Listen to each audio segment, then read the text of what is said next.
Well, welcome back. In case anyone's forgotten, all participants are in listen-only mode and all sessions are being recorded.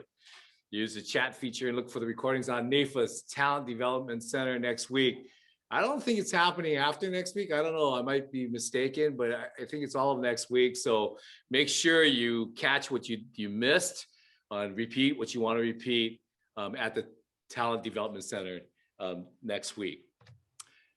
Now, please help me welcome these great leaders from the American Council of Life Insurers.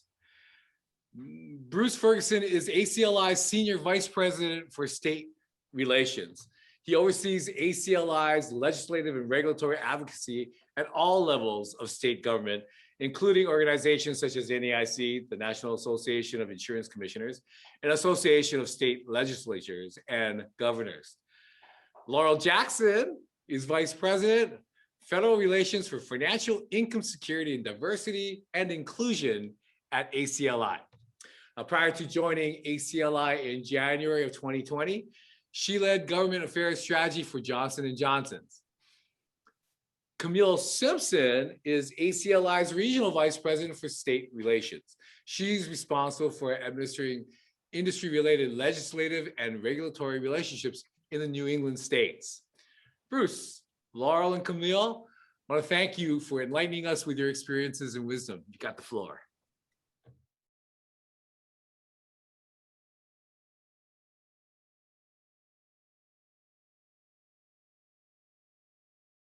Well, Stephen, thank you so much, and congratulations to you on your recognition.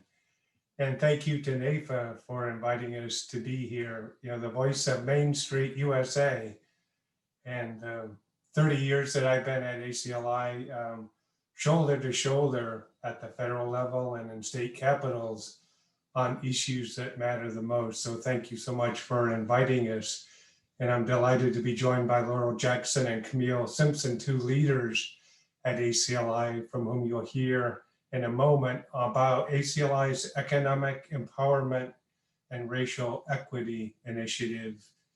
You know, going back to last summer, as social unrest swept this country after the death of George Floyd, it certainly brought within corporate America and within the ranks of life insurers a close look at what, as an industry, we might be able to do to break down barriers that have prohibited or limited the ability of Black communities across the country to achieve upward mobility. That led to the ACLI board adopting a very comprehensive, holistic approach to addressing economic empowerment and racial equity. And it really is in four key areas. The first is what we can do as an industry to advance and expand access to affordable financial security in underserved communities.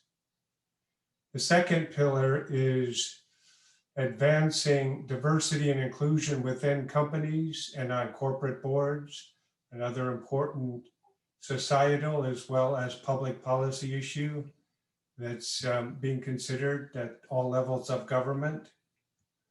The third is achieving economic empowerment through financial education. Many companies have programs that have been in place for a long time to promote financial literacy, but what can we do as an industry to do more in that space? And the fourth pillar, the fourth area, is expanding investments in underserved communities.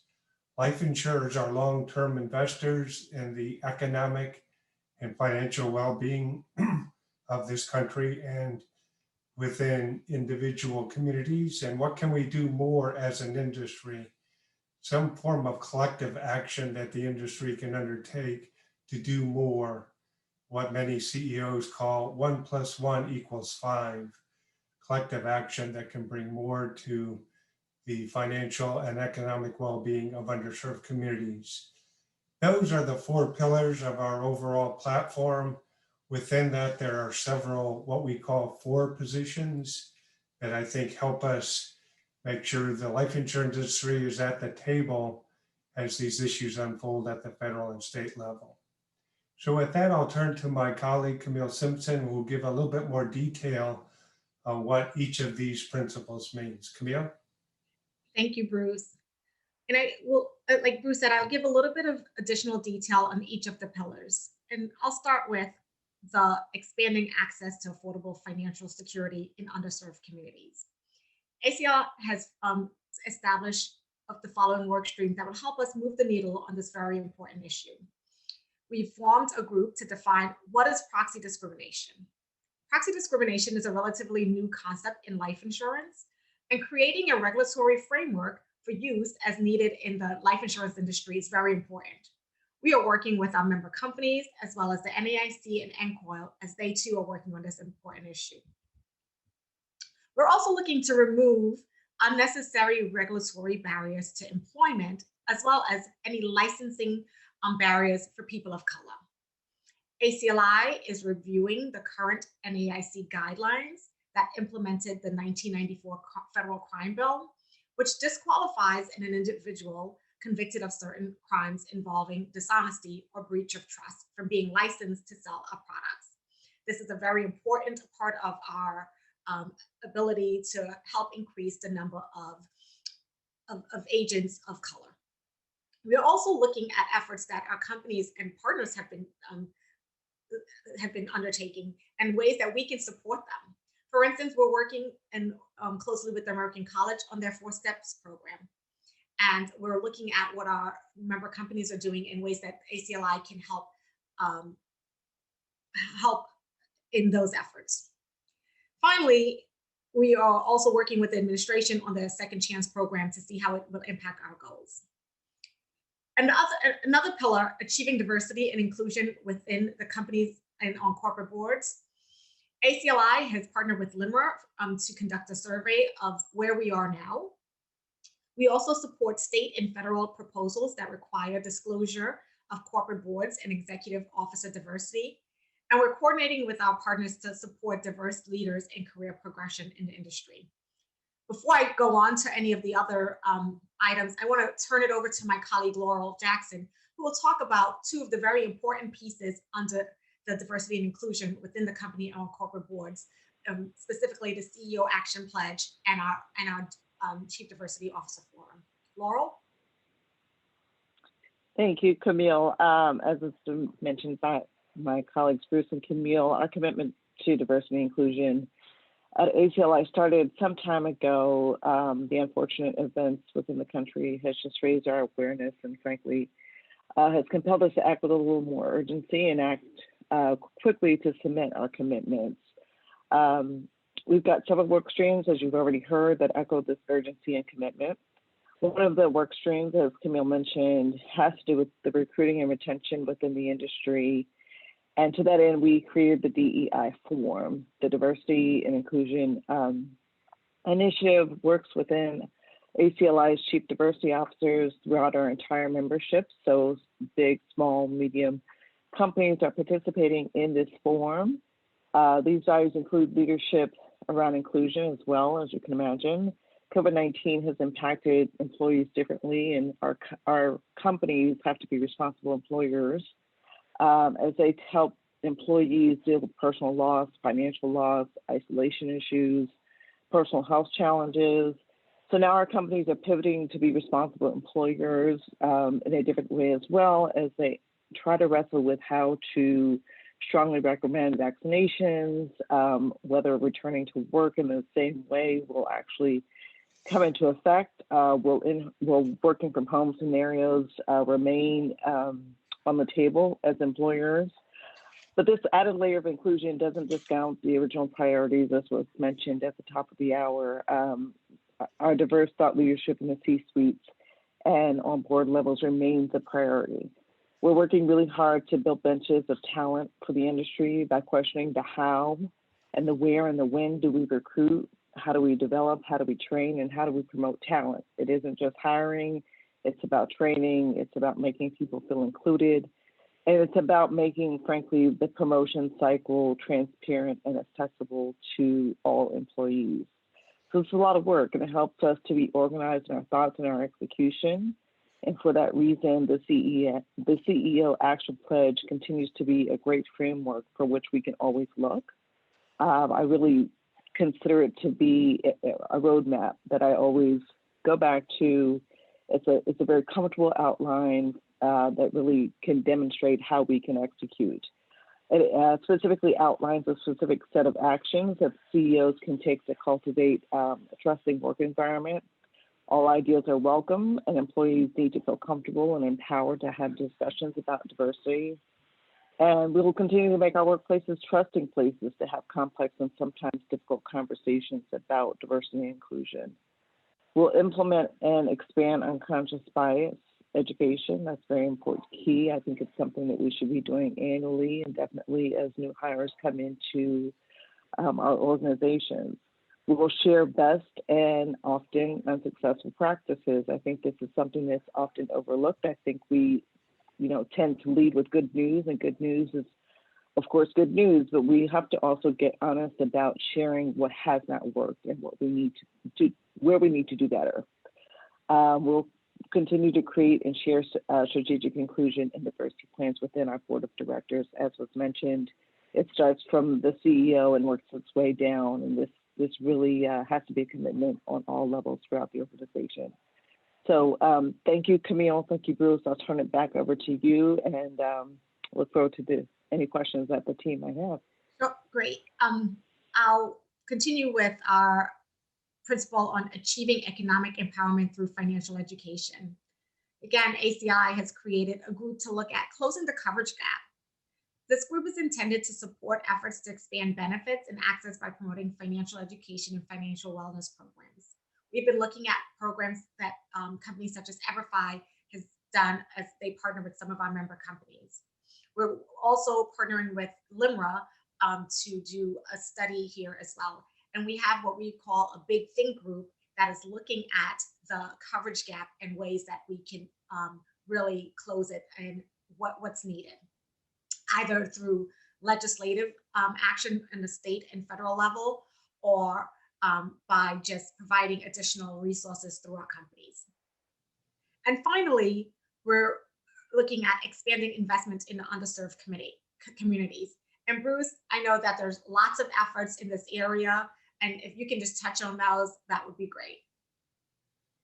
Thanks, Camille, and thanks, Laurel. And as you've heard from the two of them, there's certainly several work streams underway that are part of this more holistic initiative that we have. And I would estimate that we probably have at least 30 or 40 people at ACLI touching one of these work streams. And so it's a very comprehensive effort underway at ACLI that's taking up a lot of resources, and deservedly so, as we think about how best as an industry we can tackle some of these decades-old issues.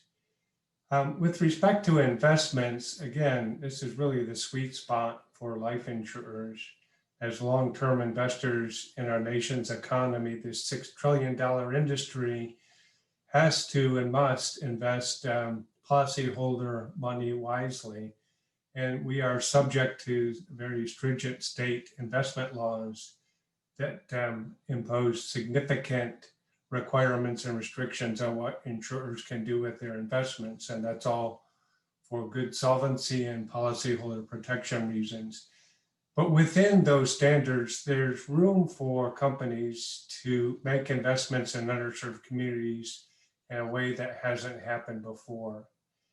And I'll give one example that happened back in 08 and 09 as a result of the financial stimulus package that was passed in the first year of the Obama administration.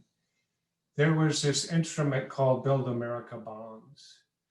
And life insurers invested heavily in them because they were very safe and sound investments, but they were aimed at the local and municipal level to improve infrastructure in very key ways, from roads, bridges, to new schools, to upgrading water systems and the like. A lot of that money helped improve the financial and economic well-being of our country. A lot of that was directed to underserved communities, but not in a way that we think could happen in the new wave of infrastructure legislation that's currently in play. If this comes out in a way that's workable, we could see much more of a percentage of the types of infrastructure investments focused on underserved communities. And that's certainly an ACLI priority for the coming administration and Congress. So between what we're doing already, which is multiple of billions of dollars, to the potential that we might see in the next iteration of Build America bonds, to what I'll talk about, and that is the collective action that the industry is looking at taking, the 1 + 1 = 5 construct that I mentioned in my opening remarks. We have underway what we affectionately call a moonshot initiative, and that is through collective action, what can we take to advance investments in a way that hasn't happened that could help close the racial wealth gap in our country.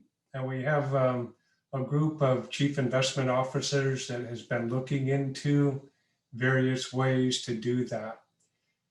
Probably the only way to do is to take the investment capital that insurers have and partner with foundations, with CDFIs, and local community groups that have a closer connection to the wants and needs of underserved communities. A partnership of those types of entities that could bring, for example, in a pilot project, some resources that haven't existed in a way that might move the needle further and faster than individual companies can do. So that's very much on the drawing board, and we're moving from concept to hopefully reality through a pilot project sometime in the balance of 2021. A lot of work is ahead of us, but I think the momentum, the interest, the motivation is there for doing more as an industry in the form of collective action. So that's one additional work stream that we've been pursuing and spending a lot of time on that we hope will bear fruit in the coming months, if not years. So back to you, Camille. Great. One thing I want to touch on is really the partnership we have with NAIFA as we look at increasing the number of producers in the industry. And I think that's a big place where NAIFA will play a great role with ACLI as we look to what we call some of those unnecessary barriers. And so we're really looking forward to growing that partnership and continuing our great relationship with NAIFA. But that being said, this issue has been raised and has been seen a lot of attention from the NAIC, who this past fall created the race and insurance work stream. And the work stream was really something that was taken from the top of NAIC. This is something that the NAIC and all of the commissioners have really been focused on. And we at ACLI, and I know you at NAIFA, has really been following the work streams and providing information and providing input where we can. We believe that that what the NAIC is looking to do is just so important. And the only way for us to be able to really tackle this and create a more equitable industry at the way that our principles outlined is to really get involved. In fact, we've noticed that a number of states have looked at legislation that will increase diversity or ask for disclosure of diversity of executives and board members. And that's one of the things that I mentioned that ACLI is supporting. We are also working on, like I said, talking with the NAIC on looking at their guidelines, looking at the 1994 guidelines to see how we can amend those if necessary, so that we can help eliminate any barriers to entry.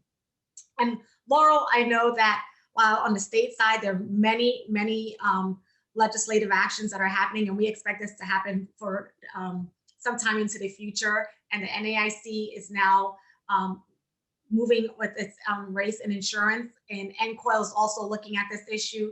I know that on a federal level, they're also looking at this, and just wanted to see if you can highlight some of what's happening on the federal level. Oh, sure, Camille. I think you touched on a bit of it already. We've gotten a lot of intelligence that the Biden administration is going to look to do sort of a 2.0 around criminal justice reform. And of course, this would affect whether or not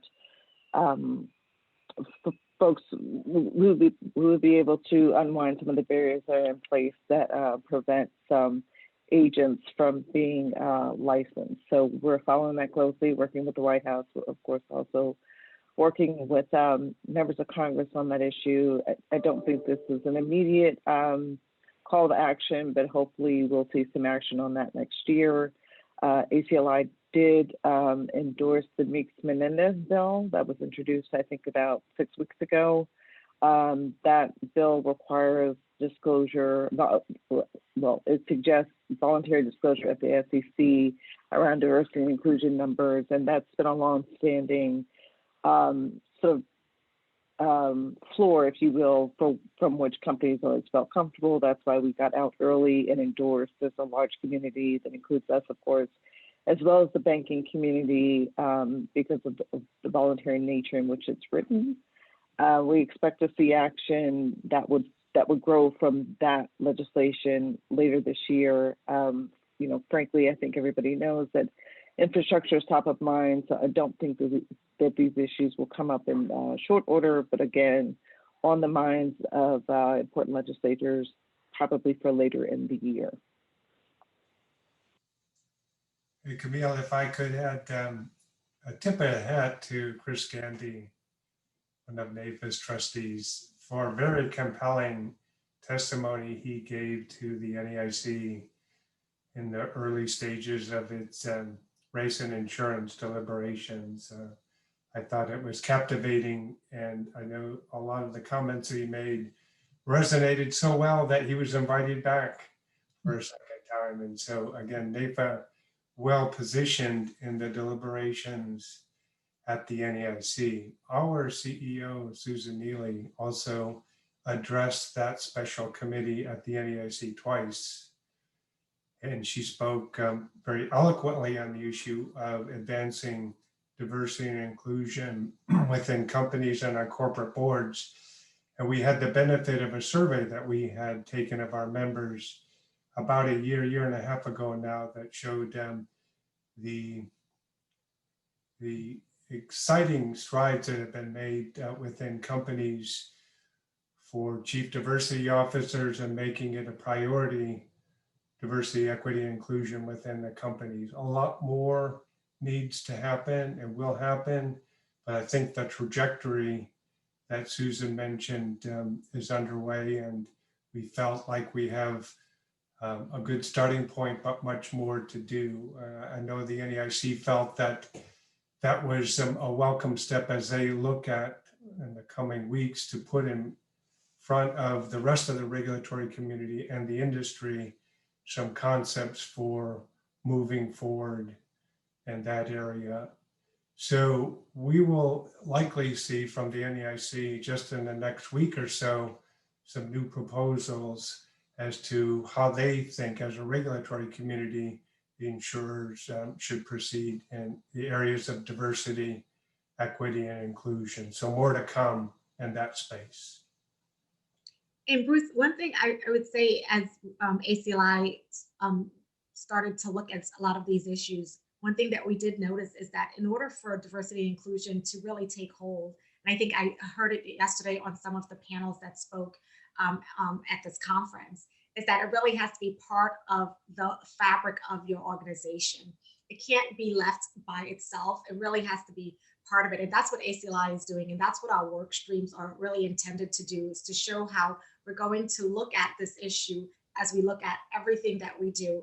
And that's really an important piece of the strategy as well. Very well So, said. go ahead.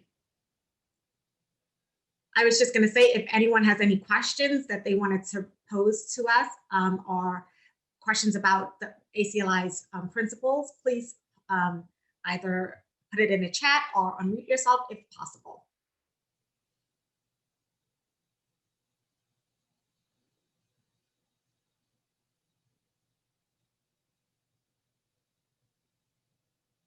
Well, again, thank you, everyone. I think this this really outlines what ACLI is doing in this diversity and inclusion space. We're really looking to partner with NAFA, partner with a lot of our other trades and our member companies to help advance the diversity and inclusion principles that our board approved. And I think Bruce said it at the beginning very well, that while this is something that we've always looked at, we really, in the last few months, made it very much a part of our fabric of what we're doing from a policy standpoint. And I think it's Bruce's role has included really focusing on diversity and inclusion, and the investment piece that he talked about, the moonshot piece, is really an exciting place for us to be. And we look forward to working with NAFA, and look forward to working with a lot of the other companies on this as well.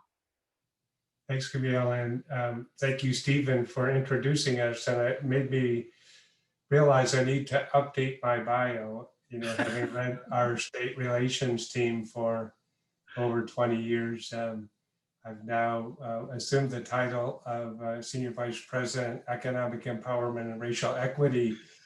And I'm very honored to be able to do that, to work with Camille and Laurel and the rest, Olivia Gillis, who co-managed the issue with me, along with all the other staff. And it shows the priority that our organization, our board, has given to this issue. It's one that will take a long time for us to achieve the type of progress that we want to achieve, but I think the commitment, the motivation, and the desire is there, and look forward to continuing to partner with NAFA on these important issues. Thank you, Stephen.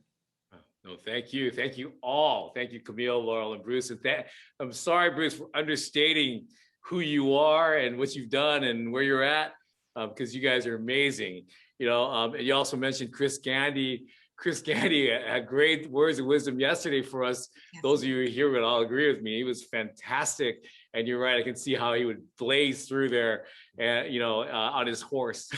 And his white suit, you know, or whatever it is that he might be on to call it out and do good things. So thanks so much. You know, as Winona was shouting out in the chat as well, you guys are helping to make it a super awesome day. And it's certain that the promises of success for all are always greater when friendly professionals associations like ACLI and NAFA groove it the way that you guys are undoubtedly doing and work exceedingly well together.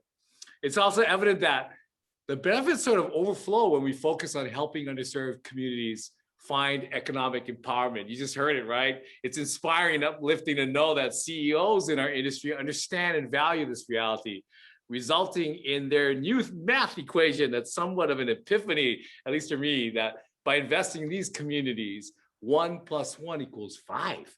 That's fantastic. Well, your final breaks is another long one. So you guys got some great time to power up or power down or whatever it is that you got to do, and set the stage for Cheryl Brown Hickerson and Bernice Oliver to ensure that your agency is at the ready to serve multicultural markets. And that's at 3 Eastern, but be there a few minutes beforehand. As you know, we're going to start right at the top of the hour, right before the top of the hour. So see you in a few.